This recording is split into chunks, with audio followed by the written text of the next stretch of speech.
The Friday Media Pulse.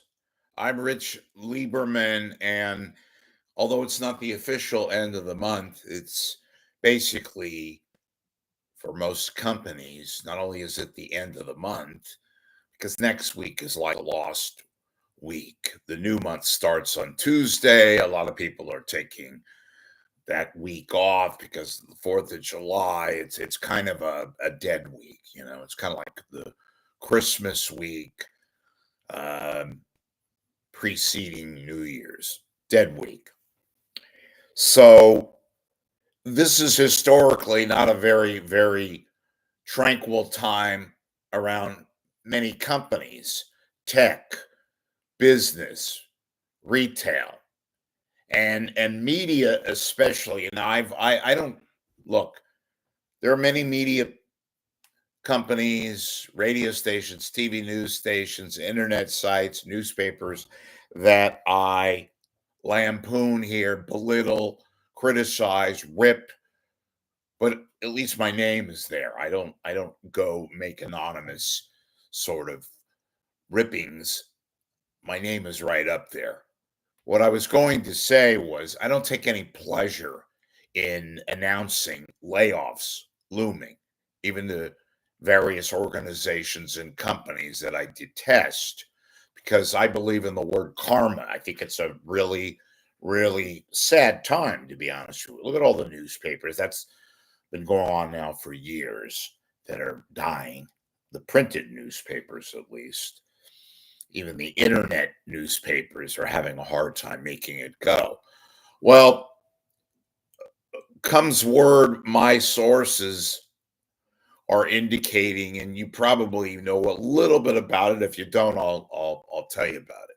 Looks as if industry buzz KQED television is not only about to undergo layoffs, they're actually encouraging people to take buyout offers, retirement offers, and say goodbye because they're in a looming financial crisis. And you wonder, how the hell does KQED, how the hell does KQED have financial problems? They've got endowments, they've got membership drives when they don't really need membership drives. They raise millions and millions of dollars, and nobody knows where the money's going because it's certainly not local programming. They got one show, basically. They don't do a news show. They give most of their, I think I have an idea. They have a ton of money, but it's mostly going to managers and their big toppers, not their rank and file, not programming. It goes to managers, mid-level managers, high top managers, slush funds, that kind of a thing. But of course, our local press has no foresight into this. They don't cover. You see the Chronicle talk about KQED? No. In any event, layoffs are looming at KQED. And we should probably know something within the next week because, as I say, it's July 1st, new month. It's also a new fiscal month for most companies. They basically arrange their budget for the ensuing year. So a lot of these companies now, and it's not just media companies, are planning their fiscal budgetary expenditures for the coming year. 25, the last part of 25, and of course, 2026. So KQED is going to have a lot of people that are either probably going to take buyout offers and retirement offers, early retirement, and a combination of that and layoffs looming. Speaking of layoffs looming, there's been a lot of meetings at KCBS, part of Odyssey. That's usually not a good sign. And there are layoffs looming at KCBS, part of the Odyssey chain. And it's not just them, but specifically in this market, KCBS, because the bottom line is not there. The cume is way down. The advertising is down. So you can lead the market and say you're the number one radio station when you're the only news station. Of course, as I've often stated, they're a monopoly. They have no competition. Get this, with no competition and being a monopoly, and they still suck. Sorry, but it's an apropos term. And they're lousy, and they have horrible personnel, and they're led, if you can use that term, by a woman news director, VP, who hasn't spent an iota in the field covering anything, who uses her husband as a correspondent. That's how cheap Odyssey and KCBS is. Makes her traffic people cover stories that they shouldn't be covering exclusively. They should have help. But, KCBS has that excuse. We don't have any money. Yeah. And if you had money, you would still be lousy. How's that? It's just factual. Now, I want to tell a story that has been told to me. A lot of this is kind of internal stuff. Many of you may or may not want to hear this, but because it's more inside baseball shit. But I'm going to tell it anyway because I know a lot of people who used to work at KCBS and a lot of people who still work at KCBS would want to know this if they don't already. About 4 months ago at KNX, which is basically the KCBS equivalent.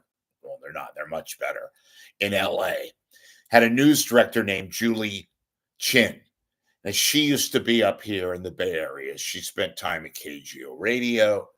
She was a news official at various radio stations. I think she even spent time at a TV news opera. I'm not certain about that. Any event, she's got Bay Area pedigree. She was the news director at KNX. And about 4 months ago, when they blew out a lot of people at KNX, they fired her, Julie Chin. She was the news director. And I know this from a very, very good, reliable source. Chin has told people that who was responsible for her ouster?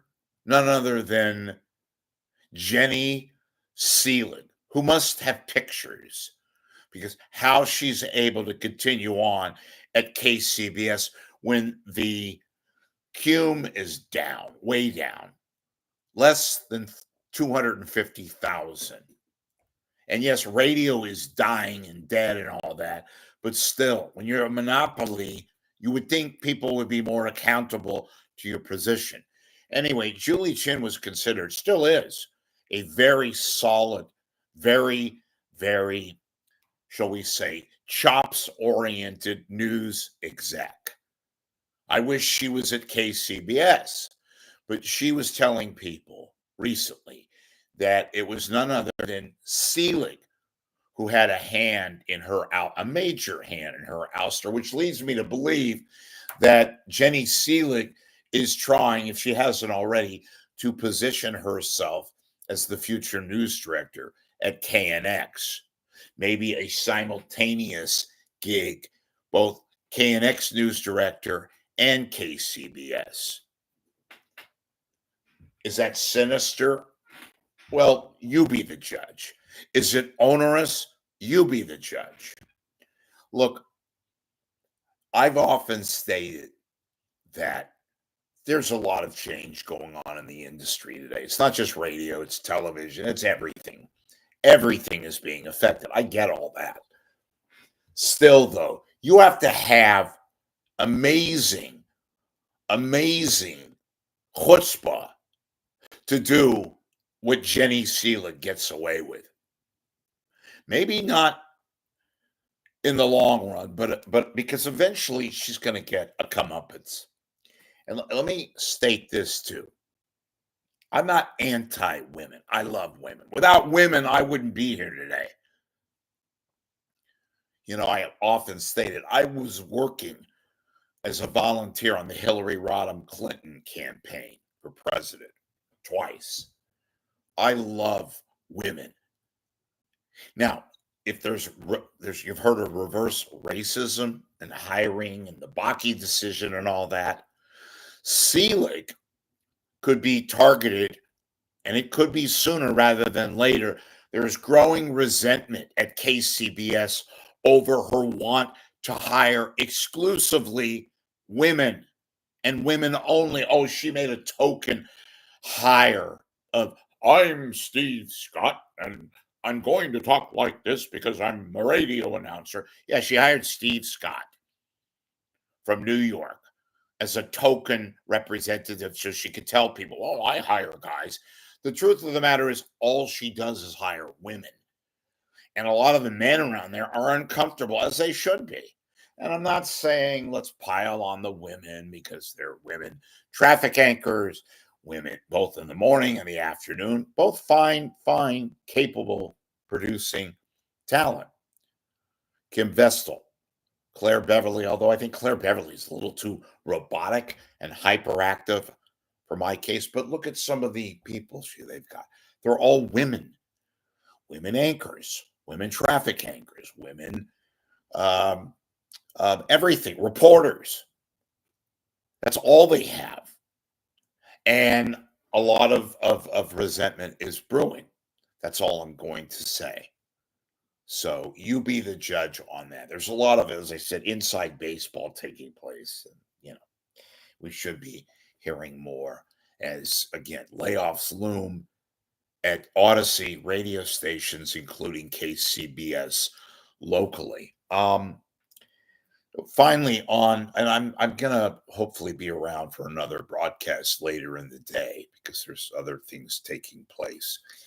One of which, again, and I talked about it on Thursday, the Ron Owen situation and Jan Black with regards to their daughter, and it's just very, very sad, And what I was going to say, speaking of sad, here you have a major outlet, the Chronicle, has not mentioned this story.